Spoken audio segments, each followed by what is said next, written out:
Hello my dear friend, I am Jitendra Kumar. Global education centre के online classes में आपका बहुत बहुत स्वागत है।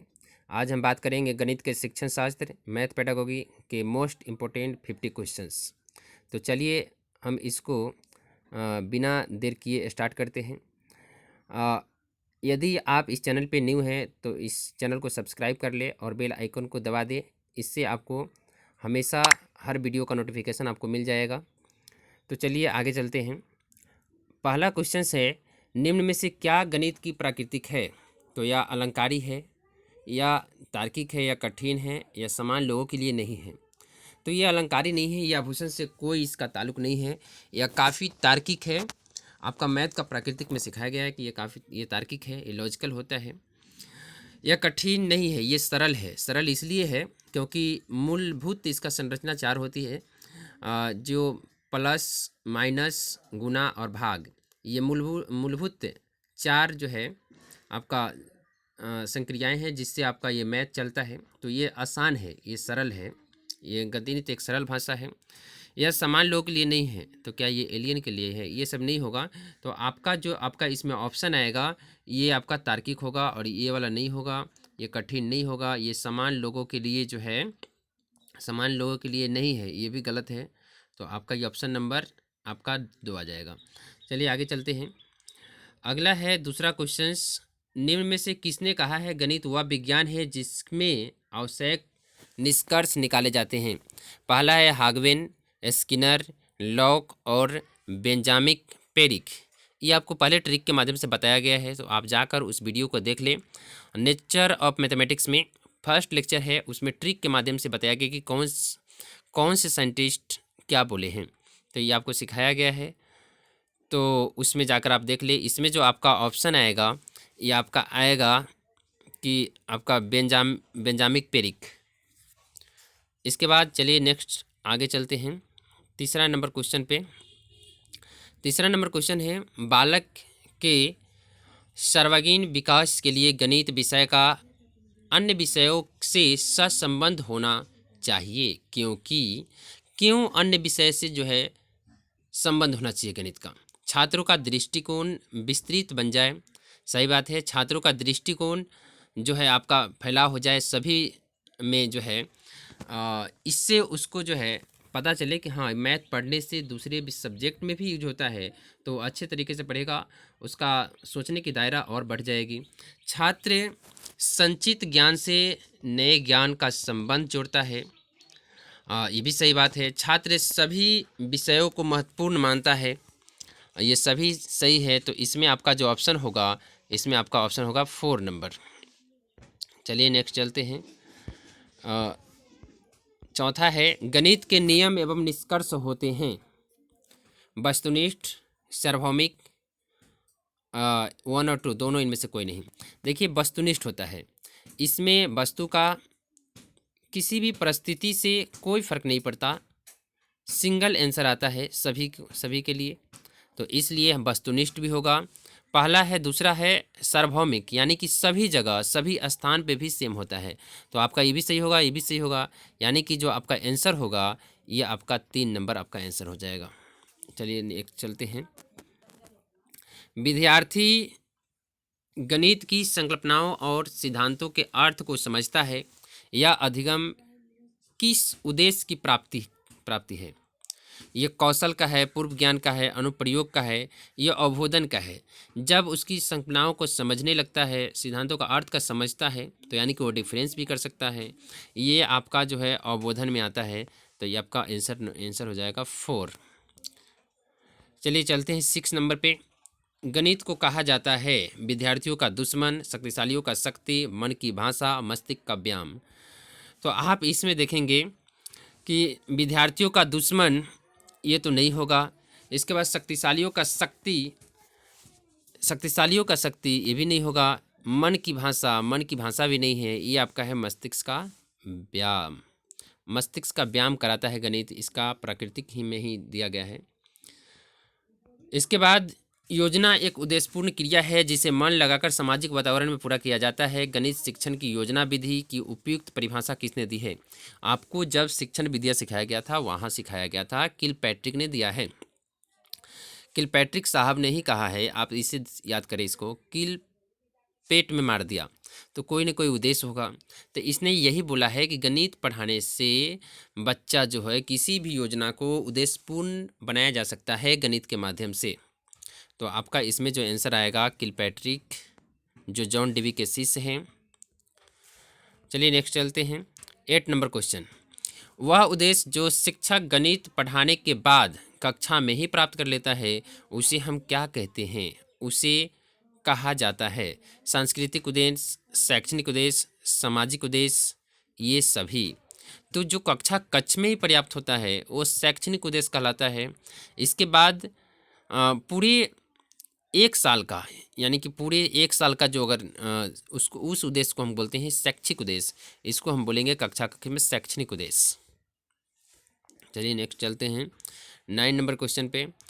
यह वास्तविक है कि गणित को बहुत से छात्र कठिन समझते हैं, अतः स्कूल में शिक्षा द्वारा ठोस कदम उठाए जाने चाहिए जिससे छात्र के गणित की स्तर को बढ़ाया जा सके। उपरोक्त दृष्टिकोण है किसका है? माध्यमिक शिक्षा बोर्ड का? नहीं। मुदालियर आयोग का? शिक्षा नीति 1986 का? आप ये याद रखें, शिक्षा नीति 1986 का है। नेक्स्ट चलते हैं 10 नंबर क्वेश्चन पर। गणित शिक्षण में शिक्षक को निम्नलिखित बातों पर ध्यान देना चाहिए। गणित शिक्षण में शिक्षक को किस बात पर ध्यान देना चाहिए? व्यवहारिक जीवन में विषय का संबंध हो, व्यवहारिक जीवन में विषय का संबंध हो, सही बात है। उसको जो है व्यवहारिक, यानी कि जो भी छोटे छोटे काम है, घरेलू कार्य से लेकर किराना शॉप पर लेकर हर चीज़ उसको व्यवहारिक जीवन से जोड़ कर पढ़ाया जाना चाहिए, ये तो सही बात है। मानसिक शक्तियों का विकास हो, हाँ मानसिक शक्तियों का विकास हो, ये भी सही है। जाति प्रतिष्ठा का उपाय हो, जाति प्रतिष्ठा का उपाय भी होना चाहिए। क्या होना चाहिए? मान लीजिए कोई ब्राह्मण जाति है और उसने गणित में बहुत अच्छा जो है हासिल किया है शिक्षा, और उसको अगर कहा जाता है कि ब्राह्मण समाज में बहुत अच्छे शिक्षा ग्रहण किया है और गणित बहुत ज़्यादा जानता है, तो ये तो अच्छी बात है। तो जातीय प्रतिष्ठा का उपाय भी होना चाहिए और अनंत की प्राप्ति ना हो, ये गलत बात है। अनंत की प्राप्ति होना चाहिए, ऐसा होना चाहिए, तो ये आपका गलत है। तो यहाँ आंसर नंबर आपका 4 हो जाएगा, गलत ही पूछ रहा था। चलिए नेक्स्ट चलते हैं। गणित शिक्षण का वास्तविक उद्देश्य ज्ञान प्राप्त करना नहीं वरना शक्ति प्रदान करना है। ये शक्ति प्रदान करना ये आपको बताया गया है ट्रिक के माध्यम से, डटन साहब ने कहा है, तो ये डटन हो जाएगा, यहाँ पे 3 नंबर आपका आंसर हो जाएगा। चलिए नेक्स्ट पे चलते हैं। व्यवहारिक गणित का भाग है संख्याओं का हिसाब लगाना, जोड़ एवं बाकी करना, समीकरण को हल करना, बैंक की कार्यप्रणाली की जांच करना। देखिए संख्याओं का क्या हिसाब लगाया जाएगा? संख्याओं का हिसाब तो कक्षा कक्ष में ही कर लिया जाता है। अब मान लीजिए एडिशन करना है तो वो तो सिंपल है, वो तो कक्षा कक्ष में ही कर लेगा। जोड़ एवं बाकी करना, ये भी कोई मतलब नहीं है, जोड़ और घटाव करना कक्षा कक्ष में ही कर लेगा। समीकरण को हल करना, ये समीकरण को हल करना ये तो नेगेटिव वर्ड है, अब ये सा कभी भी आए तो ये नहीं होगा, तो यहाँ पर आपका ये ऑप्शन नहीं होगा, ये नहीं होगा, ये नहीं होगा, तब कौन सा होगा? बैंक कार्यप्रणाली की जांच करना। चलिए 13 में गणित मापन, परिणाम और दिशा का क्या है? विज्ञान है, तो ये तो सभी जानते हैं। चलिए नेक्स्ट पे चलते हैं। 14 नंबर है, गणित के अध्ययन से एक बच्चे में निम्न में से किस गुण का विकास होता है? आत्मविश्वास का, आत्मनिर्भरता, तार्किक सोच, ये सभी। तो ये अभी आप भी जानते हैं, ये सभी होता है। चलिए नेक्स्ट चलते हैं 15। एनसीएफ 2005 मानता है कि गणित में सोचने एवं तर्क का एक निश्चित तरीका निहित है। नीचे दिए गए कथनों में वह कथन चुनिए जो उपरोक्त सिद्धांतों का पालन नहीं करता। जो गलत है उसको चुनना है। उसे पढ़ाने की विधि, आंकिक प्रश्नों को हल करने के विद्यार्थियों को निर्धारित सूत्र बताना। देखिए उसे पढ़ाने का विधि ये तार्किक है, इसमें पूछा है कि कौन सी तार्किक है, सोचने एवं तर्क पर निश्चित कौन सा है, निश्चित तरीका निहित है इसमें। तो उसे पढ़ाने की विधि, देखिए टीचर जो है जब पढ़ाता है बच्चे को तो वो देखता है कि हम छोटे बच्चे को पढ़ा रहे हैं या बड़े बच्चे को पढ़ा रहे हैं। पढ़ाना है तो कौन सी विधि पढ़ाना है, कौन सी तरीका से हम पढ़ाएं कि ज़्यादा से ज़्यादा बच्चे समझे, तो ये आपको तार्किक है। तो पहला आपका तार्किक हो गया, तो ये तार्किक होगा। आंकिक प्रश्नों को हल करने के लिए उपयुक्त विद्यार्थियों को निर्धारित सूत्र बताना, सूत्र बताना ये तार्किक नहीं है। पाठ्य पुस्तकों को उपयुक्त सामग्री को लिखने का तरीका, हाँ ये है किस सीक्वेंस में पढ़ाया जाए, तो ये तरीका है। कक्ष में चुने गए क्रियाकलाप को अभ्यास कराना, ये भी तार्किक है। मतलब ये सब आपका तार्किक है और ये नहीं है, तो आपका जो आंसर होगा आपका यही वाला आंसर होगा, आंसर नंबर 2। चलिए नेक्स्ट चलते हैं। एनसीईआरटी 2005 के अनुसार गणित शिक्षण होना चाहिए बालक केंद्रित, शिक्षक केंद्रित, पाठ्य पुस्तक आधारित, ये सभी यहाँ पर जो होगा हमेशा एनसीईआरटी ने कहता है बालक केंद्रित होना चाहिए, बालक का मस्तिष्क का गणितीकरण होना चाहिए। चलिए एनसीईआरटी 2005 बल देता है किस पे, रटने पे, करके सीखने पर, सूत्र याद करने पर, सवाल हल करने पर, करके सीखने पर ये देता है। ये मनोवैज्ञानिक विधि है, करके सीखने पर ही बल देता है एनसीईआरटी 2005। गणित ज्ञान का निश्चित तथा ठोस आधार होता है। यह कथन गणित के किस प्राकृतिक ओर इंगित करता है? कठिन, अलंकारिक, तार्किक, आलोचनात्मक। तो आप भी समझ सकते हैं इसमें कौन सा होगा, तार्किक। गणित शिक्षण का मुख्य उद्देश्य है क्या? क्या गणित का मुख्य उद्देश्य होना चाहिए? सवाल हल करने की क्षमता विकसित करना, सवाल हल करने की क्षमता को विकसित करना, हाँ होना चाहिए। सूत्र याद करने की क्षमता विकसित करना, ये नहीं होना चाहिए। तार्किक ढंग से सोचने की क्षमता विकास करना, समस्याओं को हल करने की क्षमता का विकास करना, ये सभी होना चाहिए। गणित शिक्षण का मुख्य उद्देश्य है क्या? आप जब देख सकते हैं आपको ऑप्शन इसमें आपको लगेगा कि 1 भी होगा, ये तो आपको पहले ही खत्म हो गया सूत्र याद करने वाला। आपको ये भी हो सकता है, ये भी हो सकता है और ये भी हो सकता है। तो आपको सबसे जो आप देखना है कि सबसे अच्छा कौन सा है, तो सबसे अच्छा आपको माना जाएगा 3, तार्किक ढंग से सोचने की क्षमता विकास करना। तार्किक जब सोचेंगे, लॉजिकल जब सोचेंगे तो सब इसमें आ गया। समस्याओं को हल भी कर पाएंगे, सवाल को हल करने की क्षमता भी विकास कर पाएंगे जब तार्किक ढंग से सोचेंगे, तो इसके अंदर सभी निहित है। चलिए 20, सामान्य गणित सीखना कठिन है क्योंकि इसका प्राकृतिक मूलतः क्या है, अमूर्त है। अच्छा, सीखने में इसीलिए दिक्कत होता है क्योंकि इसका जो पीछे जो छुपी हुई चीज़ रहती है, रहस्य रहती है, वो आपका अमूर्त कहलाता है। किसी भी गणित का जो परिणाम निकलता है वो आपका जो है आपका मूर्त कहलाता है। तो इसका प्राकृतिक अमूर्त है, इसलिए आपका होता है, यही आपका आंसर हो जाएगा। बच्चे इसे पढ़ना नहीं चाहते, ये गलत बात है। शिक्षण पद्धति त्रुटिपूर्ण है, क्यों भाई त्रुटिपूर्ण क्यों है? आपको अच्छा बनाया जा सकता है। पढ़ना नहीं चाहते, ये तो अपने बच्चे पर डिपेंड करता है कि कौन बच्चा पढ़ता है, कौन बच्चा नहीं पढ़ता है। गणित के अच्छे शिक्षक का उपलब्ध नहीं है, ज़रूरी नहीं है, कहीं कहीं है भी, तो ये नहीं होगा आपका। चलिए आंसर नंबर 1 होगा इसमें। 21 में है, एक अच्छी पाठ्यपुस्तक की विशेषताएँ हैं। ए में है उसमें कठोर अभ्यास करने के लिए बहुत सारे अभ्यास होना चाहिए, हाँ ये तो होना चाहिए। अभ्यास करने के लिए बहुत सारे अध्याय होना चाहिए। दूसरा है, स्थितियों के माध्यम से सभी संकल्पनाओं को परिचय दिया जा सकता है, ये भी सही है। केवल हल किए गए अभ्यासों को ही शामिल किया जाना चाहिए।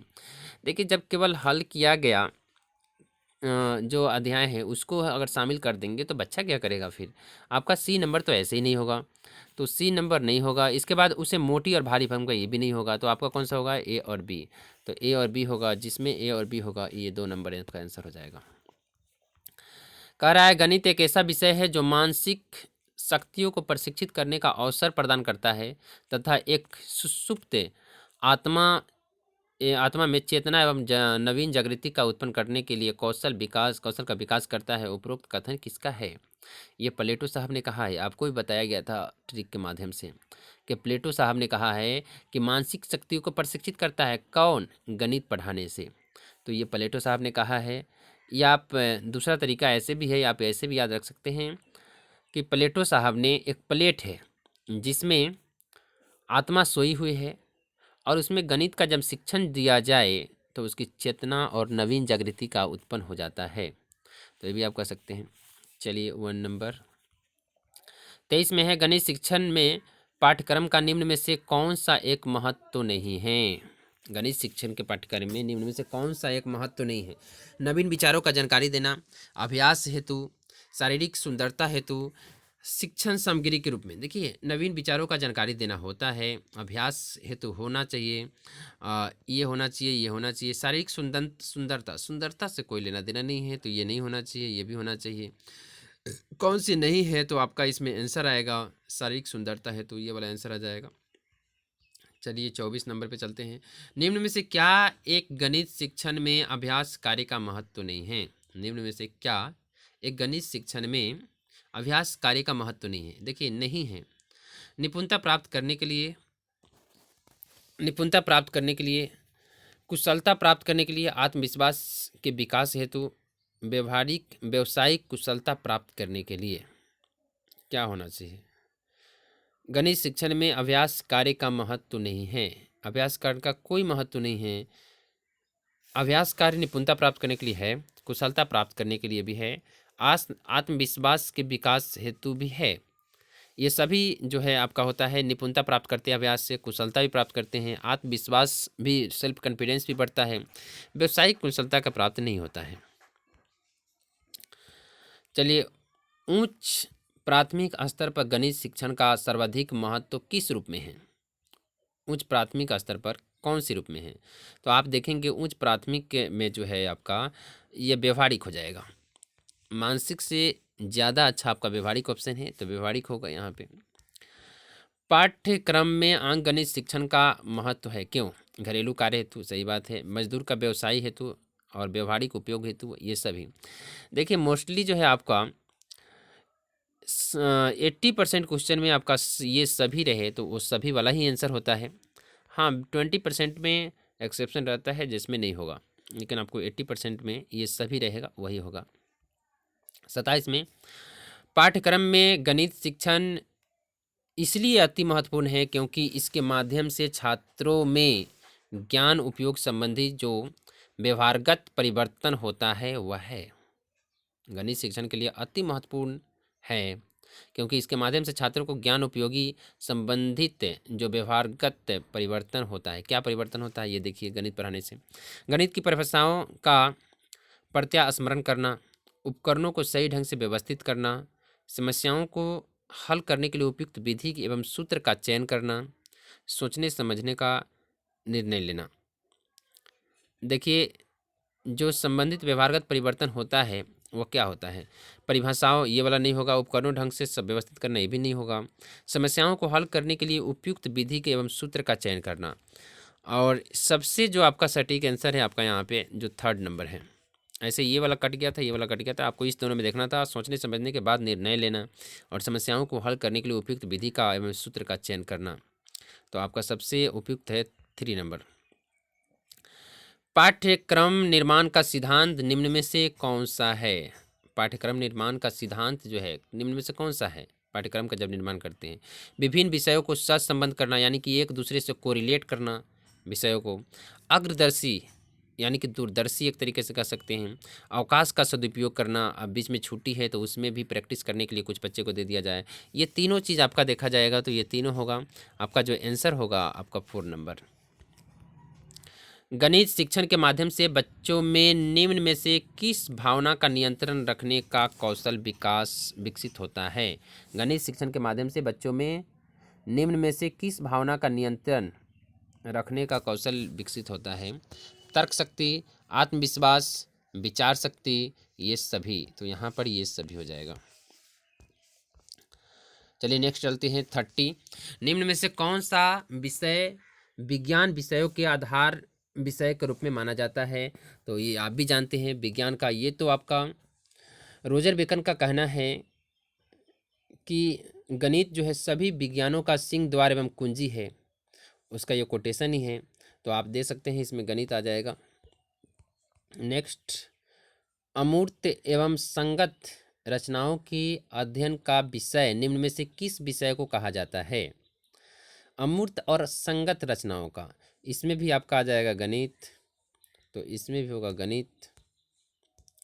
नेक्स्ट 32, गणित का पाठ्यक्रम के स्थान इसलिए महत्वपूर्ण है क्योंकि यह सहायक है किसमें? भौतिक विज्ञान के अध्ययन में, रसायन विज्ञान के अंदर में, सांख्यिकी के अध्ययन में, ये सभी हो जाएगा इसमें। इसके बाद 33, गणित पाठ्य पुस्तक की सामग्री का विकास किस रूप में होना चाहिए? गणित पाठ्य पुस्तक की सामग्री का विकास किस रूप में? अभ्यास के रूप में, तर्क संगत के रूप में, समस्याओं के रूप में, आधुनिक गणित के रूप में। देखिए जब तर्क संगत आ गया उसके अंदर ये सब आ जाएगा, तो इसमें जो होगा आपका तर्क संगत के रूप में होना चाहिए। गणित की अच्छी पाठ्यपुस्तक को चयन के समय हमें किस बात को ध्यान रखना चाहिए? प्रश्नावली के सारे प्रश्न हल किए गए हो? नहीं। प्रश्नावली के सारे प्रश्न जब हल करेंगे बच्चों क्या करेंगे? पर्याप्त मात्रा में उदाहरण एवं प्रश्नावली का प्रश्न हो, उदाहरण ज़्यादा तथा प्रश्नावली के कम प्रश्न हो, उदाहरण कम तथा प्रश्नावली के प्रश्न ज़्यादा हो। देखिए, लगता तो है सब आंसर है, लेकिन इसमें सबसे उपयुक्त आंसर जो है ये पर्याप्त मात्रा वाला है।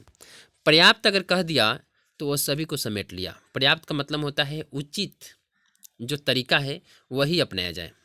तो पर्याप्त मात्रा में उदाहरण एवं प्रश्नावली को प्रश्नों का हल किया जाए, यही सबसे उपयुक्त आंसर है। विद्यालय पाठ्यक्रम में गणित का महत्व है। विद्यालय पाठ्यक्रम में गणित का क्या महत्व है? गणित ज्ञान एवं कौशल की प्राप्ति में, बौद्धिक आत्म विकास में, वांछनीय दृष्टिकोण पैदा करने में।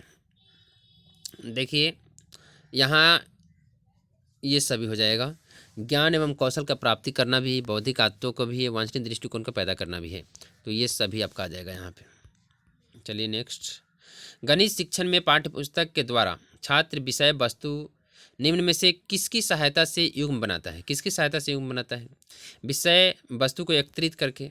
देखिए, एकत्रित जो वर्ड है ये बहुत ज़्यादा प्रचलित है और ये इतना ज़्यादा उपयुक्त नहीं है। बस संगठित करके, विषय वस्तु को निम्न में से किसकी सहायता से? संगठित करके। इसके बाद व्यवस्थित करके, इनमें से कोई नहीं। सबसे जो अच्छे वर्ड है जो आपका संगठित करके है, तो आपका यहाँ पे जो आएगा ये आपका आएगा संगठित करके। इसके अंदर सब आ जाएगा। निम्न में से क्या गणित पाठ्यक्रम के उपागम है? गणित पाठ्यक्रम के क्या उपागम रहना चाहिए? क्रिया केंद्रित उपागम, अनुभव केंद्रित उपागम, विषय वस्तु केंद्रित उपागम। तो आपका ये सभी हो जाना चाहिए। चलिए नेक्स्ट चलते हैं। 38 है, गणित को पाठ्यक्रम में विशेष स्थान देने का प्रमुख कारण क्या है? बच्चों को तार्किक दृष्टिकोण पैदा करना, बच्चों को समाजीकरण करना, बच्चों को चरित्र का विकास करना, ये सभी। यहाँ भी आपका ये सभी आ जाएगा। नेक्स्ट, वर्तमान पाठ्यक्रम का दोष है। क्या है वर्तमान पाठ्यक्रम का दोष? पुस्तकीय ज्ञान का बल, विषयों को सच संबंध का अभाव, लचीलापन का अभाव, ये सभी। देखिए, लचीलापन का मतलब है कि स्ट्रेट फॉरवर्ड, जो आप पढ़ा रहे हैं उसी को पढ़ाते रहें। क्या ये आपका दोस्त है? दोस्त है। विषय को सच संबंध, एक दूसरे से नहीं जोड़ना, ये भी है। पुस्तकीय ज्ञान पर बल देना, क्या ये भी है? तो आपका जो है पुस्तकीय ज्ञान पर बल देना वर्तमान में ये नहीं है। तो आपको लचीलापन का अभाव है, ये तो आपका है। पुस्तकीय ज्ञान पर बल देना भी चाहिए, लेकिन और भी किसी चीज़ पे देना चाहिए, और भी व्यवहारिक से जोड़ कर देना चाहिए। विषयों को सहसंबंध का अभाव होना, विषयों का सहसंबंध तो है। लचीलापन का अभाव होना, तो इसमें आपका आएगा स्ट्रेट फॉरवर्ड, ये आपका 3 नंबर। कक्षा में गणित शिक्षण के साथ साथ आयोजित की जाने वाली मासिक परीक्षाओं की आवश्यकता होती है। छात्रों को कमजोरी दूर करने के लिए, छात्रों को वार्षिक परीक्षाओं को उत्तीर्ण करने के लिए, देखिए छात्रों को कमजोरी दूर करने के लिए ये जरूरी नहीं है, क्योंकि उसका टेस्ट लेने से कमजोरी दूर नहीं होता। छात्रों को वार्षिक कमजोरी दूर करने के लिए पहले उसको टेस्ट किया जाता है, यानी कि निदानात्मक, फिर उसको उपचारात्मक शिक्षा दी जाती है। छात्रों को वार्षिक परीक्षा उत्तीर्ण कराने के लिए नहीं, छात्रों को अधिक से अधिक अभ्यास कार्य करवाने के लिए। हाँ, ये ज़्यादा इम्पोर्टेंट है। गणित छात्रों को विषय वस्तु को रुचि बढ़ाने के लिए नहीं। तीसरा नंबर सबसे ज़्यादा उपयुक्त है, क्योंकि अभ्यास बच्चा करेगा जब आप बार बार टेस्ट लेंगे, तो मंथली टेस्ट लेंगे। तो एक अच्छा गणित होने के लिए ज़रूरी है। देखिए, अच्छा गणितज्ञ होने के लिए क्या ज़रूरी है? सभी अवधारणाओं को समझना, लागू करना और उनमें संबंध बनाना, सवालों को उत्तर देने की। देखिए, ये आपको सही लगता है? चलिए आगे पढ़ते हैं। फर्स्ट नंबर आंसर आपका सही लगता है। इसके बाद सवालों को उत्तर देने की तकनीकी निपुणता करना, ये भी सही है। अधिकतर सूत्रों को याद करना, ये गलत है। बहुत जल्दी सवाल, ये दोनों तो पहले कट गया। अब इस दोनों में देखें।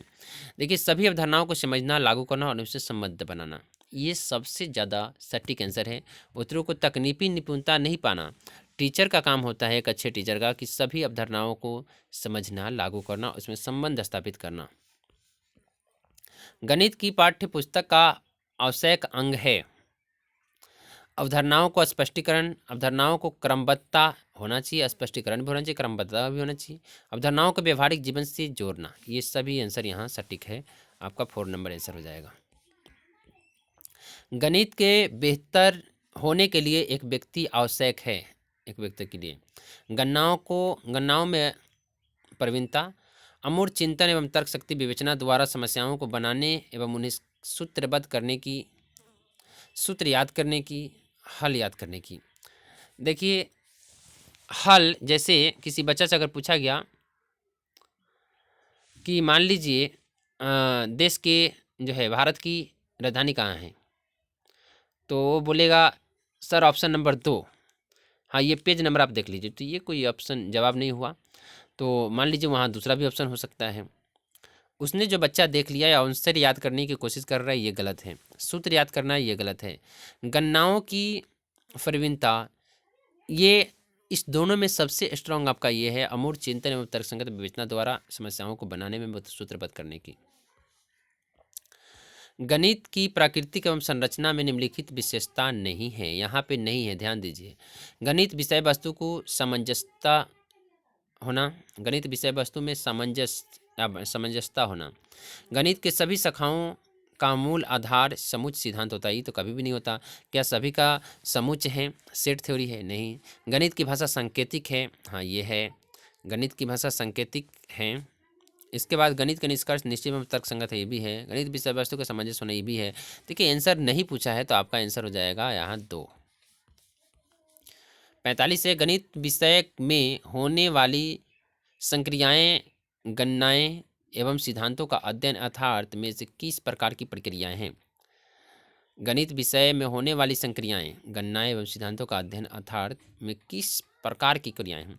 मानसिक है, मौखिक है, लिखित है? इनमें से कोई नहीं है। देखिए सटीक आंसर लिखित तो मौखिक नहीं है, आपका हो जाएगा मानसिक। तो यहाँ पे आंसर आ जाएगा आपका 1 नंबर। गणित शिक्षण में कौशलात्मक उद्देश्य विशिष्टीकरण का उदाहरण है गणना करना, निष्कर्ष निकालना, गणितीय आकृति बनाना। इनमें से कोई नहीं। देखिए कौशल जब प्राप्त करता है तो बच्चा जो है गणित की आकृति बना लेता है, उसको हम बोलते हैं कौशल। गणित की भाषा का अंग है, गणित की भाषा का अंग है सूत्र, संख्या, संख्यांकचर, संकेत, ये सभी गणित की भाषा का अंग है। ये सभी सूत्र भी है, संख्या, संख्यांकचर भी है, संकेत भी है, ये सभी। तो आपका ऑप्शन आ जाएगा ये सभी। गणित भाषा का स्वरूप है क्या? जोड़, घटाव, गुना, ये सभी। सही बात है, यहाँ पर जो है ये सभी हो जाएगा। गणित शिक्षण में गणितीय भाषा संबंधी समझ के विकास हेतु आवश्यक है। गणित की क्रियाओं को क्रमबद्ध रूप से समझना, सही बात है। इसके बाद विभिन्न शाखाओं में गणितीय समस्याओं को समझना, सही है। प्रत्येक प्रत्ययों को संकेत में प्रकट करने को समझना, सही बात है। यहाँ पे आंसर हो जाएगा ये सभी। 50 नंबर है, गणित शिक्षण में गणित की भाषा का प्रमुख गुण है, क्या है? शुद्धता, यथार्थ, संक्षिप्तता, ये सभी इसका गुण है। देखिए ये शुद्ध रूप में निकलता है, सभी जगह एक ही होता है, यथार्थ भी है। इसके बाद ये संक्षिप्त है, सटीक में होता है। तो ये आपका सभी, ये सभी आपका जो है इसका भाषा ही है। तो आपका यहाँ आंसर हो जाएगा आपका ये सभी। चलिए थैंक यू सो मच आपको लास्ट तक देखने के लिए। हमारे वीडियो को लाइक, सब्सक्राइब और शेयर करना ना भूलें। जो न्यू है वो बेल आइकन को दबा ले और सब्सक्राइब कर ले, इससे आपको हमेशा टाइम टू टाइम नोटिफिकेशन पहुंचते रहेगा। चलिए तो अब यहीं पे हम इस सभा को समाप्त करते हैं, फिर हम मिलेंगे आपसे नेक्स्ट वीडियो में।